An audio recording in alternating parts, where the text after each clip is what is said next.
Bismillahirrahmanirrahim. Alhamdulillahi rabbil alamin. Wassalatu wassalam ala al-mab'usi rahmatan lil alamin, nabiyyina Muhammadin wa ala alihi wa sahbihi ajma'in. Allahumma 'allimna ma yanfa'una wa dhakkirna ma nasina wanfa'na bima 'allamtana wa zidna 'ilma. Wala haula wala quwwata illa billahil aliyil azim, wa ba'd. Alhamdulillah, kita dapat meneruskan lagi dalam siri motivasi iman, iaitulah bagaimana kita nak menaikkan darjat keimanan kita kepada Allah Azza wa Jalla, iaitu dengan cara kita berfikir. Dia panggil tadabbur wa tafakkur. Tadabbur, kita tadabbur, kita perhati kepada ayat-ayat Allah Azza wa Jalla yang besar. Kemudian kita tafakkur, kita berfikir. Dua perkara ini di antara mekanisme ataupun cara untuk kita dapat menggilakkan iman kita kepada Allah Azza wa Jalla. Ayat yang kita pilih iaitulah ayat yang dibaca oleh Nabi sallallahu alaihi wasallam apabila baginda bangun daripada tidur di akhir malam. Dia gosok muka dia, ada kata dia bersiwak, kemudian dia baca ayat ni. Ayat 190 surah Ali Imran. Eloklah kalau kita pun, kalau kita nak tahapa ayat ni, tapi kita baca daripada mushaf Quran yang kita ada ini, sangat menarik. A'udzubillahi minasyaitonirrajim. Inna fi khalqis samawati wal ardi wa ikhtilafil laili wan nahari la ayatin li ulil albab.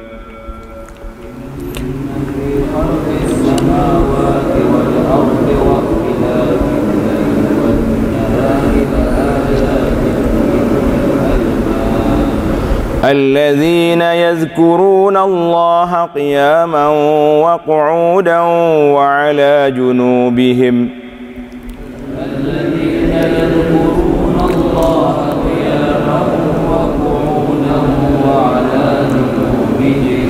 ويتفكرون في خلق السماوات والأرض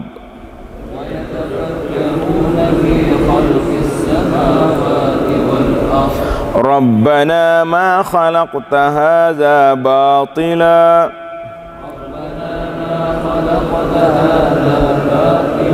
سبحانك فقنا عذاب النار.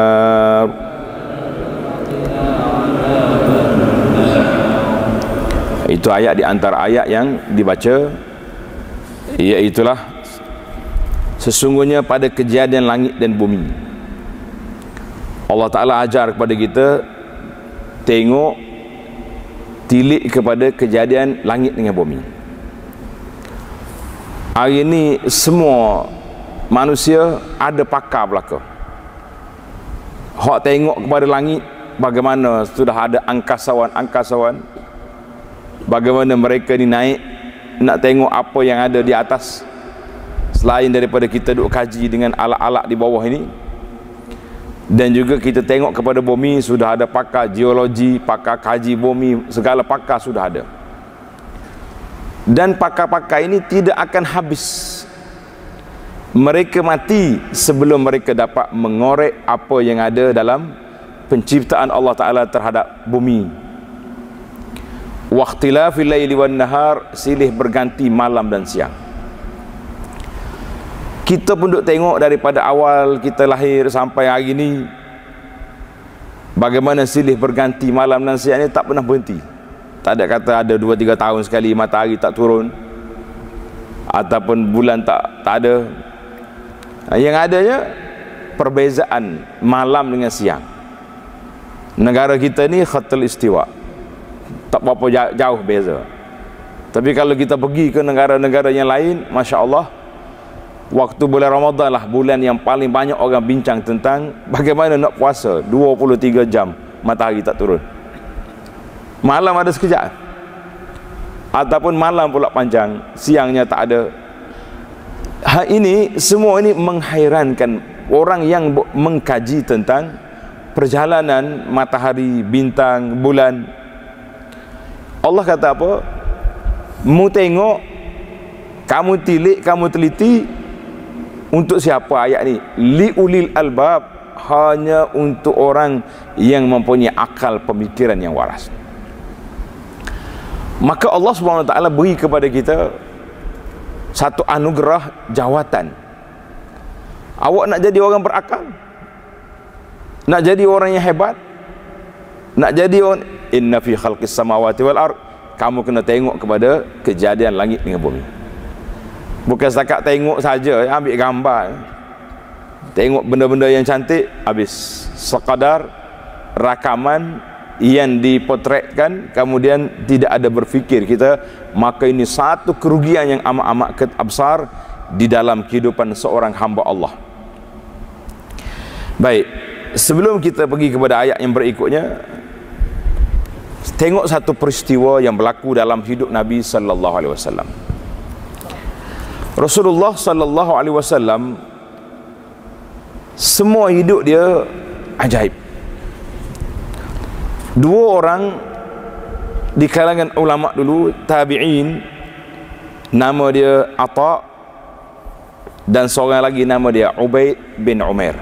Tanda dua orang ini nama Atha dan Ubaid bin Umair.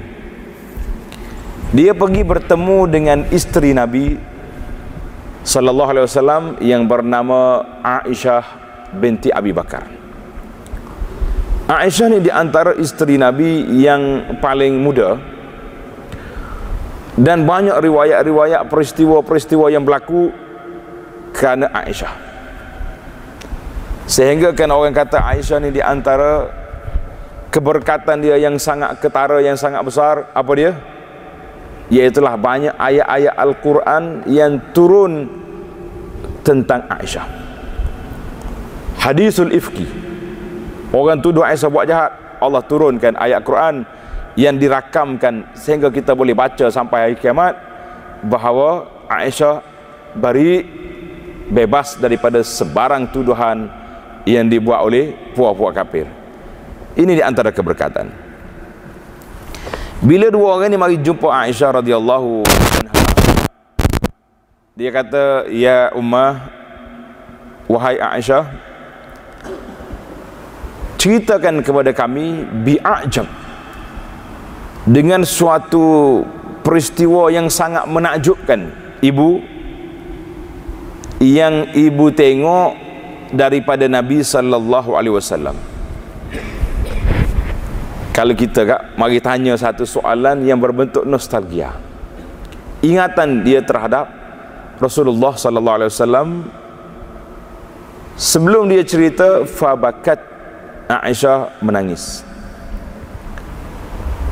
Dia kata, semua yang aku tengok daripada Nabi ajaba, pelik belaka, ajaib belaka yang aku tengok daripada Rasulullah sallallahu alaihi wasallam. Jadi nak ambil yang part mana, dari sudut mana nak cerita? Sudut dia dengan ibadatnya, dari sudut Nabi sallallahu alaihi wasallam dengan keluarganya, nak semua cantik. Tapi Aisyah pilih untuk cerita pada kali ini, iaitulah peristiwa Nabi balik ke rumah dia, giliran Nabi bermalam di rumah Sayyidah Aisyah. Rasulullah sallallahu alaihi wasallam ini isterinya ramai, diizinkan oleh Allah Azza wa Jalla beristeri lebih daripada 4 orang kerana rahsianya sangat besar, iaitulah Allah nak dedahkan rahsia kehidupan Nabi di dalam rumah. Kalau kita pula kahwin lebih daripada seorang, bukan mendedahkan, terdedah habis apa yang ada dah. Sibuk dua-dua tu masih tembok menembak. Akhir sekali kalau tak kena cara lah, ada juga orang yang alhamdulillah dapat harmoni. Jadi Aisyah ni dia kata semua cerita-cerita Nabi ajaib, tetapi bila Nabi balik ke rumah dia malam tu, dia kata, ya Aisyah, zarini ata'abbadu li Rabbi, aku minta izin malam ni nak beribadat. Tuan-tuan para jemaah sekalian, kalau kita tengok di sini pun betapa adabnya Nabi SAW. Tak ada siapa boleh larang orang nak beribadat, betul tak?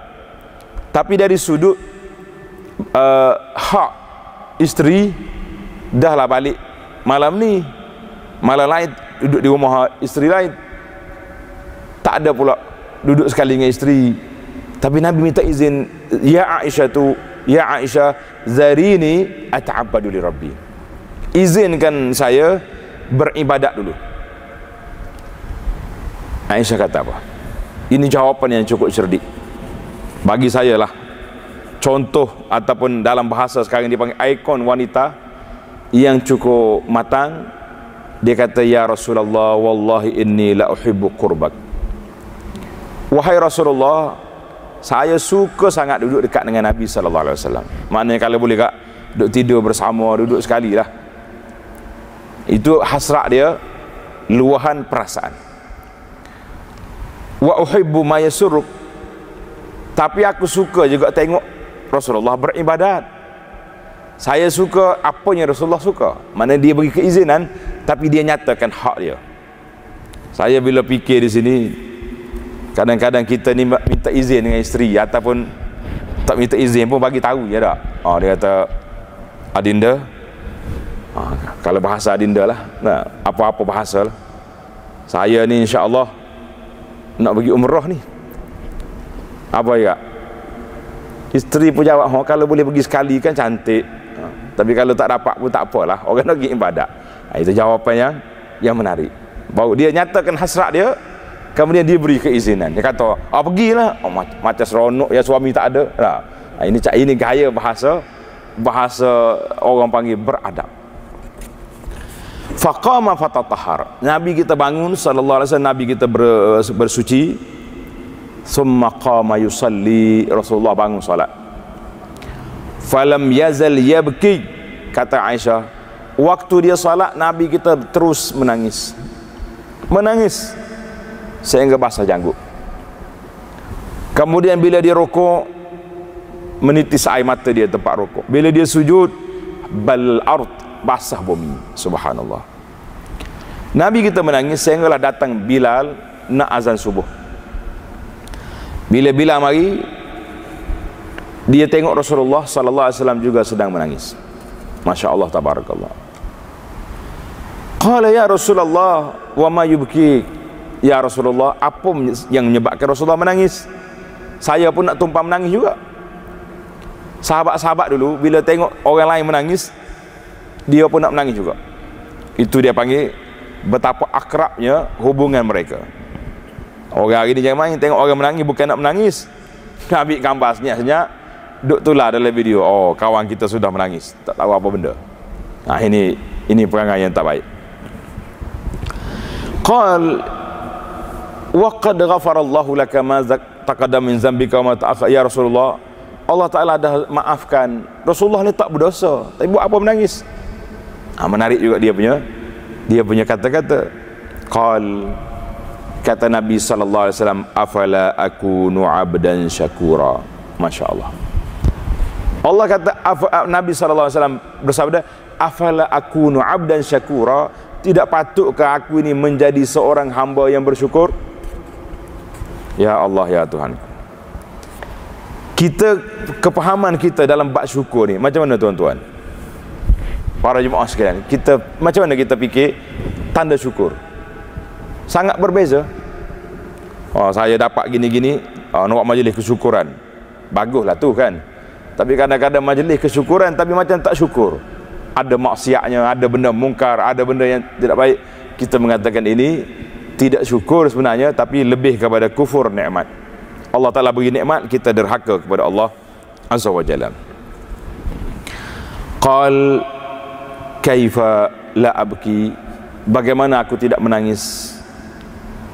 Wa qad unzilat alayya al-barihah, Allah Ta'ala dah turun pada aku semalam ayat inna fi khalqis samawati wal ard wa ikhtilafil laili wan nahar la ayatin li ulil albab alladzina yazkuruna Allaha qiyaman wa qu'udan wa ala junubihim. Maka Nabi kata apa? Bagaimana aku tak menangis? Allah Ta'ala dah turunkan ayat ini kepada aku semalam. Akhir sekali Nabi sebut wailun liman qara'aha wa lam yatafakkara fiha. Tanda ayat ni satu sebutan yang cukup besar. Dia kata wailun liman qara'aha wa lam yatafakkara fiha, rugi besar, celakalah, tak beruntunglah. Itu mana wail, banyak makna dia. Mana rugi besar, suatu kerugian yang amat besar. Siapa yang baca ayat Quran ini tapi tidak berfikir, subhanallah. Maka kata di para ulama, hadis ini diriwayat oleh Ibnu Hibban dan lain-lain, kata di para ulama, wa hadzal wa'id syadid, ini janji seksaan ataupun ancaman yang cukup besar kepada orang yang hanya membaca Quran tetapi dia tidak berfikir kepada ayat-ayat Allah Azza wa Jalla. Dalam kaedah kita tafakkur ataupun tadabbur, para jemaah dia boleh tanda kita berfikir ini melalui dua ayat. Allah Subhanahu wa taala bawa kepada kita dua ayat. Satu ayat yang dibaca, dia panggil ayatun maqru'ah, ayat yang dibaca, iaitulah Al-Quran yutla, Quran yang kita baca daripada Al-Fatihah sampai kepada surah An-Nas. Ada 114 surah yang kita boleh baca Quran dan kita boleh fikir, kita boleh tadabbur, kita boleh ambil iktibar pengajaran daripadanya. Satu lagi dia panggil ayatun manzurah, ayat manzurah, iaitulah ayat-ayat yang dilihat, ayat tentang al-kaun, alam ini. Kita tengok apa saja alam, patutnya menambahkan keimanan kita kepada Allah Azza wa Jalla. Sebab itu anak kata sepatutnya di antara orang yang kuat yakin kepada Allah Ta'ala ini puak-puak National Geographic. Suka tak suka tengok National Geographic? Banyak dia pergi dalam laut masuk, dalam hutan masuk, dalam padang pasir dia pergi cari makhluk-makhluk Allah Azza wa Jalla. Tetapi mereka hanya tengok kepada ayat-ayat Allah dengan lensa kamera. Dia tidak tengok kepada Allah, ayat Allah Ta'ala dengan hati yang berfikir. Kata Al-Imam Al-Hasanul Basri, Al-Hasanul Basri seorang ulama tabi'in, ulama tabi'in yang cukup hebat. Dia kata apa? Kalau boleh tanda kata-kata ini, amalanal qulub bitafakkur, kami telah menggunakan hati kami ini berfikir, fikir kepada ayat-ayat Allah Ta'ala yang dilihat, manzurah, dan ayat yang dibaca. Fa'awrasahat tazakkur, maka hasil daripada berfikir itu dia telah melahirkan tazakkur, menyebabkan kita sentiasa ingat kepada Allah Azza wa Jalla, ingat kepada Allah Azza wa Jalla. Mana ayat tafakkur membawa kepada tazakkur. Kena guna istilah sikit lah. Tafakkur, fikir. Tazakkur, mana kita ingat. Faraja'na bitazakkuri ala tafakkur, maka kami pun balik beringat kepada Allah Ta'ala dengan berfikir. Maka ketika itulah hati kita ni tergerak, hati kita ni bergerak. Faizal qulub laha asma'un wa absar, kalau dua-dua ini digunakan, maka ketika itu hati memiliki telinga yang mendengar dan mata yang melihat. Banyak kali dalam ayat Quran Allah kata apa? walakin ta'mal qulubul lati fis sudur. Dia tak buta mata dia celek, tetapi yang butanya mata hati yang ada dalam dada. Jadi bagaimana kita nak suruh hati kita ni hidup? Bagaimana kita nak suruh hati kita ni mantap, kuat? Maka tidak lain dan tidak bukan, mesti kita kena bertafakur dan juga tazakur. Masya Allah, tabarakallah. Ini yang dikatakan, kata-kata Hasan Basri ini cukup menarik, supaya kita kena gunakan pemikiran kita. Kata lagi para ulama lain dalam Miftah Darus Sa'adah, fikir dengan zikir itu aslul huda wal falah. Tafakkur dengan tazakur ini, berfikir dan berzikir itu asal kepada orang itu mendapat petunjuk dan dapat kebahagiaan. Siapa nak bahagia, gunakan dua ayat ini. Kalau kita baca hari ini, para jemaah, kita boleh tengok kepada sejarah orang-orang barat ataupun di mana saja manusia yang masuk Islam. Cuba baca dia punya sejarah. Apa sebab? Bagaimana dia boleh masuk Islam? Jawabnya, sebab dia terkesan dengan Quran yang dia baca. Dia kesan dengan apa yang telah dia buat. Maka dengan itu, secara otomatiknya dia dapat kesan dan dia masuk Islam. Kata orang, dia mengkaji sebelum dia mengaji. Itu adalah istilah kata, mengkaji sebelum mengaji. Dia tak baca Quran lagi, dia baru kaji Quran. Bila dia dapat hidayah, barulah dia mula baca Quran. Masyarakat kita ini, kita sendiri ni, masyarakat kita mengaji dulu sebelum mengkaji. Betul tak? Oh, saya mengaji Quran ustaz daripada mana? Daripada kita umur 5 tahun lagi. Umur 5 tahun sudah mengaji. Sekarang ni ada satu teknik, nama dia Al-Bayan. Teknik Al-Bayan. Ana pergi ziarah pesantren sahabat saya, nama dia Wadi Al-Mubarak. Waktu kita sampai, dia kata, ustaz, saya nak bawa ziarah kelas pengajian. Ingatkan kelas orang tua, rupanya kelas kanak-kanak, umur 5 tahun, 6 tahun, 4 tahun pun ada. Dia baca Quran dengan teknik Al-Bayan tadi, secara mendengar. Cara mendengar. Kalau suruh baca mungkin budak tu tak apa nak erti sangat, tapi dia dengar dan dia berikut. Dia punya cara teknik ni, kalau mengikut asal dia yang disusun oleh orang Arab, anak-anak umur 7 tahun sudah khatam Quran. Celek mata kita, 7 tahun khatam Quran. Dia kata bukan khatam baca ustaz, khatam hafal Quran. 7 tahun. Saya kata bila mari buat di sini boleh. Dia kata bila balik tempat kita, orang Melayu ni masalah sikit, bila anak balik ke rumah, ibu bapa tak sambung. Maksudnya dia hanya sekadar dia belajar di sekolah je, yang menyebabkan terbantuk daripada 7 tahun budak-budak boleh khatam hafalan Quran dengan ketika umur 10 tahun. Saya kata 10 tahun pun berat lagi tu bagi kita. Kita dulu 10 tahun buka duduk pikul muqaddam baru 10 tahun. Jadi kalau ada peluang kita nak buat lawatan, insya-Allah memang sangat-sangat mencabar untuk kita. Budak anak-anak umur 9-10 tahun khatam hafal Al-Quran. Subhanallah. Saya kata Allah Ta'ala Maha Kaya.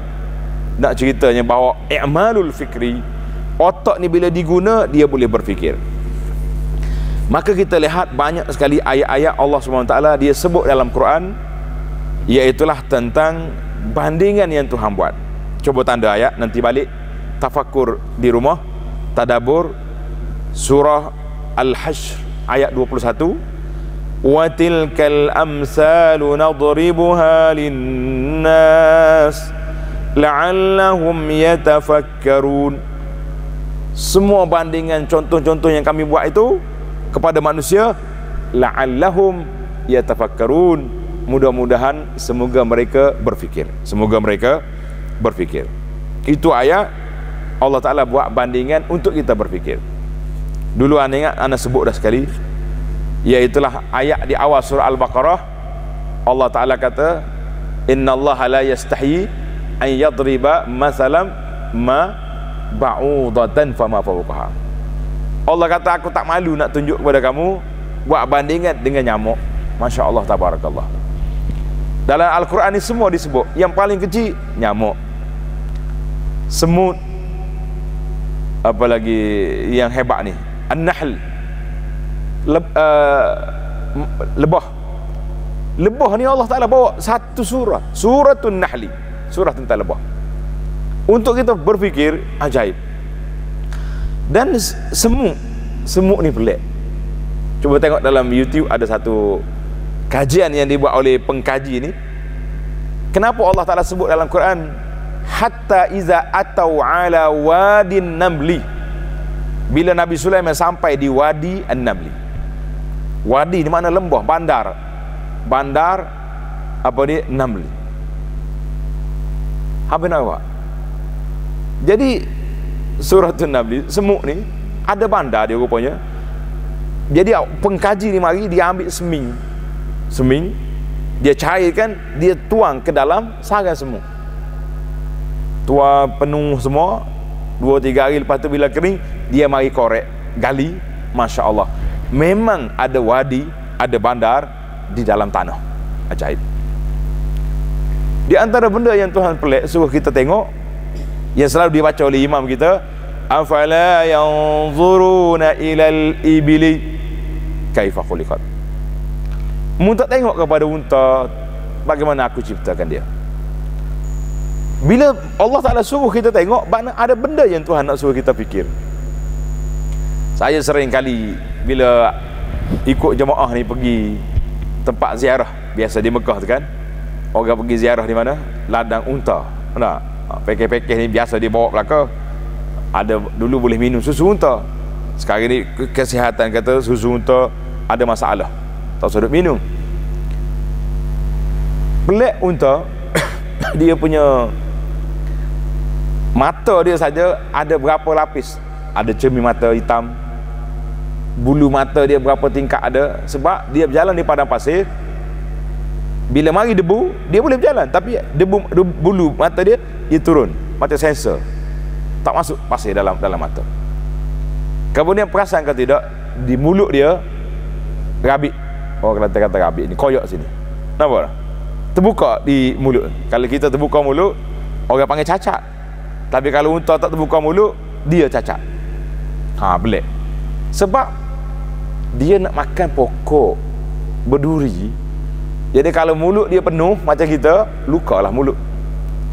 Jadi oleh kerana dia dah terbuka, waktu dia gigit pokok ni tidak jadi masalah. Bibir mulut dia tak kena, cuma gigi dia. Allahu Akbar, ajaib Allah. Banyak lagi lah saya tengok Allah Ta'ala buat bandingan dengan hayawan-hayawan ni cukup besar. Bahkan Allah Ta'ala sebut dia turun Al-Quran. Tanda tuan-tuan, saya bagi nombor ayat Suratun Nahli ayat 44. Wa anzalna ilaika dzikra litubayyina lin-nasi ma nuzzila ilaihim wa la'allahum yatafakkarun. Wa anzalna ilaika dzikra, kami turunkan kepada engkau ya Muhammad sallallahu alaihi wasallam Al-Quran litubayyina linnas, supaya engkau nyatakan, jelaskan Quran kepada manusia. Wala'allahum yatafakkarun. Tengok ayat Quran di akhir ayat, wala'allahum yatafakkarun. Terdapat banyak sekali ayat-ayat Al-Quran tentang Allah Ta'ala perintahkan supaya kita tengok. Afala yatadabbaruna Al-Quran, afala yanzuruna ilal ibili, yang kita baca tadi. Awalam yanzuru fi malakutis. Jadi ayat-ayat ini dia panggil ayat Allah Subhanahu Wa Taala nak suruh kita tengok kepada makhluk-makhluk Allah, supaya apa? Supaya kita berfikir.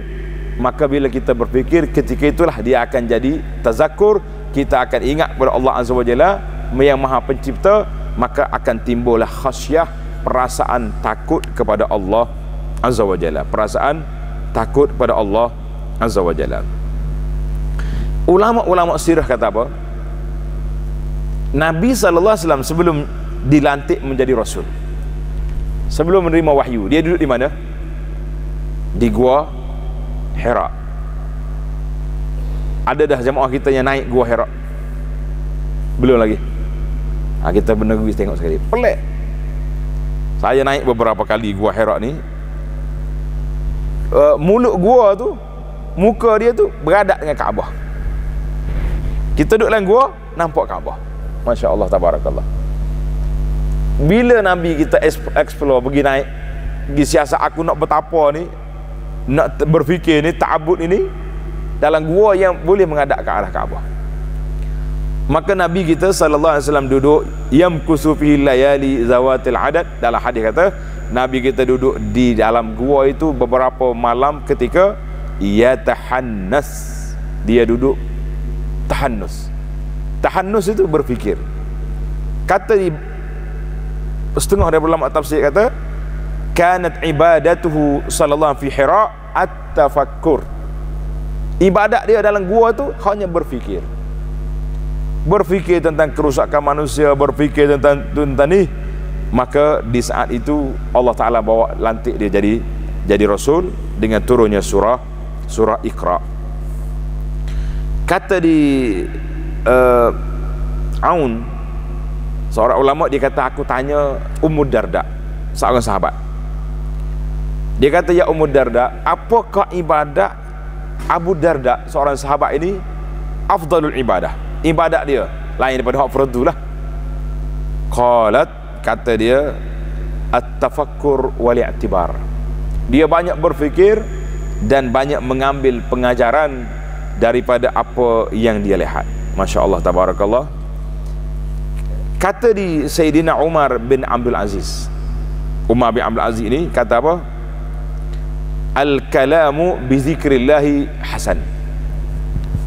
Kita menggunakan percakapan kita, lidah kita ni kita guna untuk berzikir, itulah yang baik.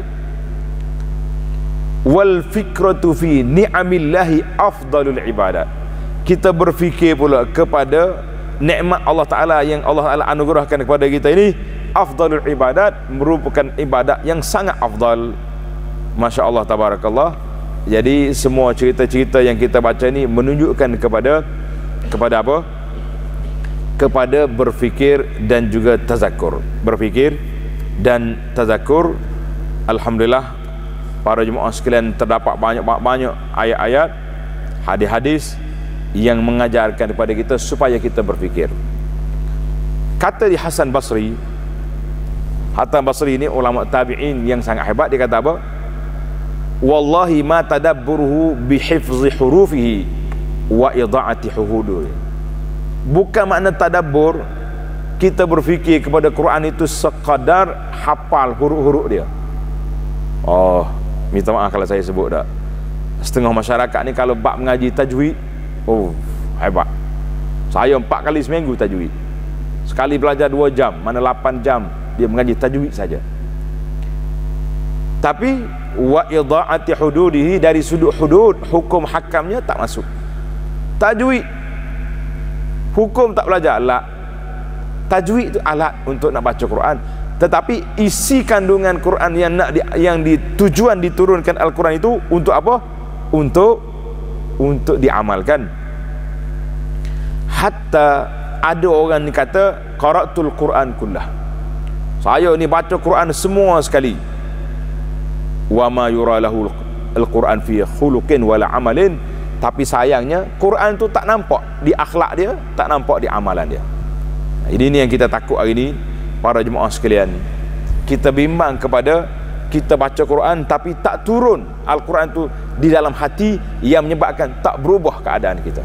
Baca Quran tapi perangai akhlak tidak berubah, maka itu dia panggil satu kerugian. Alhamdulillah, itu di antara ayat-ayat yang menyebut tentang tazakur dan tafakur. Kemudian kita balik kepada ayat Quran yang kita baca tadi, surah ayat 191.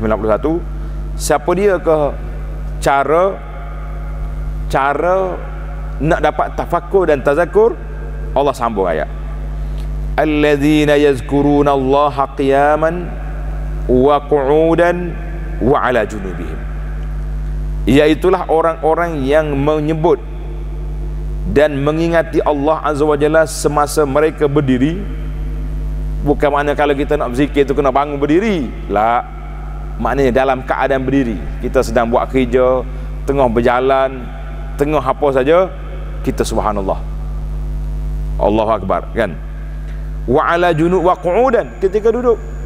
Waktu duduk kita berzikir.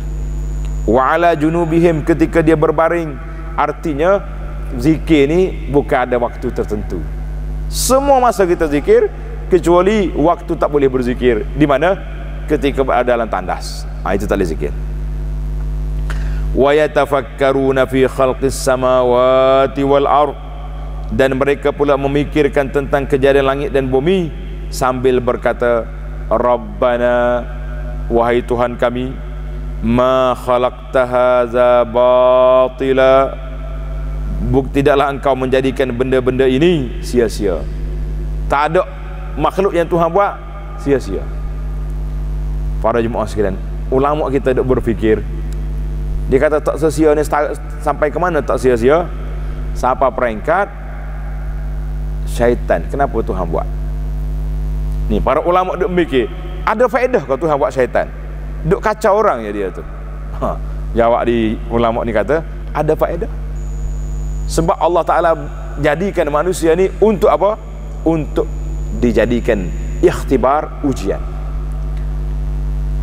Kalau kita kata kita nak jadi orang baik untuk dapat rezeki Allah Ta'ala setakat tu saja, maka makhluk-makhluk lain, hayawan-hayawan pun, tak ada akal pun dapat juga rezeki. Tetapi tujuan Allah Ta'ala buat ni supaya kita menjadi manusia yang beribadat kepada Allah. Dia kata, Rabbana ma khalaqta hadza batila subhanaka faqina azaban nar. Maha suci Allah Ta'ala, dan jauhkan kami daripada api neraka. Jadi para jemaah sekalian, marilah kita ambil ayat ini, bangun malam-malam. Kalau rasa tak sempat nak baca di akhir malam, kita baca sebelum tidur. Nabi SAW bangun tidur, dia sapu yang muka dia baca inna fi khalqis samawati wal ard. Elok sangat kalau kita boleh gunakan ayat ini waktu kita bangun daripada tidur. Kalau rumah kita pula duduk di tempat yang tinggi, tengok ke langit sambil kita baca ayat, kita berfikir dan kita bertazakur. Fikir bagaimana Allah Ta'ala buat kejadian, bagaimana Allah Ta'ala ciptakan. Payah. Apa fi anfusikum afala tubsirun. Allah kata pada diri kamu, tak tengok macam mana Tuhan buat kita. Pelik kan? Jadi Allah SWT ajar kepada kita berfikir. Jadi alhamdulillah para jemaah sekalian, tamatlah secara ringkasnya dia motivasi iman kita dalam tajuk tadabbur dan tafakur. Tafakur, berfikir, dan juga memerhatikan kepada ayat-ayat Allah Ta'ala yang dilihat manzurah dan ayat Allah Ta'ala yang makru'ah yang dibaca.